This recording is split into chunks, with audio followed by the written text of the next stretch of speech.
Welcome to the only daily podcast focusing on compliance news of the day. Each morning, start your day with a cup of coffee and Tom Fox, the voice of compliance, to hear about 4 of the top compliance, corruption, or leadership stories you will need to start your day. The Daily Compliance News is a production of the Compliance Podcast Network. First, a word from our sponsor.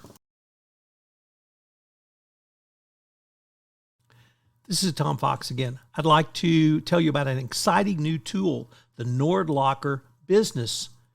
NordLocker Business is an encrypted cloud storage platform for storing, sharing, and managing business data securely. Developed by cybersecurity experts, it ensures business files can be accessed anywhere and anytime, but only by authorized parties. NordLocker Business allows you to create a highly secure work environment where you can safely store sensitive data and share it with members of your organization and your business partners. Using the platform significantly improves your company's cybersecurity, no matter the industry or the size of your business. The product is a tool that can help you prevent data breaches and avoid unwanted data exposure. NordLocker Business is compliant with ISO 27001. It's HIPAA compliant and GDPR compliant. For more information, go to nordlocker.com/creators and use promo code CPN. I know you will find it a great tool.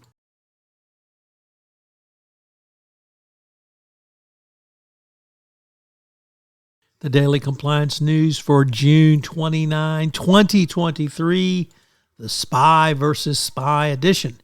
We begin with that story from the Wall Street Journal. On one of the craziest stories I've read, it's come across the wire recently, there was a spy scandal inside of one of America's biggest power companies. A private investigator surveilled Southern Company's CEO, but they know who surveilled him because he billed for it, but they apparently don't know who ordered the surveillance, whether it was the board of directors, whether it was somebody else inside Southern, or whether it was a competitor. It's amazing to me they can't figure it out because the person doing the surveillance actually billed for it. So he had a client, and you would assume their client had a client, but for some reason they can't seem to figure it out. But even though you're the CEO of one of the biggest power companies in the U.S., apparently you can get spooked. So, Mad Magazine, Spy versus Spy still lives, apparently.